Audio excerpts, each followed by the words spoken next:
My potato harvest 2024. I used sprouted potatoes, not the whole potato, but the potato eyes.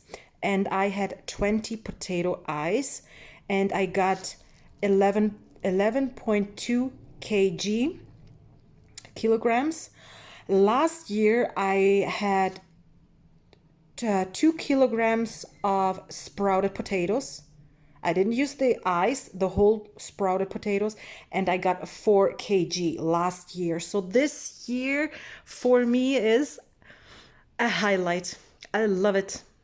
My son loves it too. He loves potatoes. We're a potato family.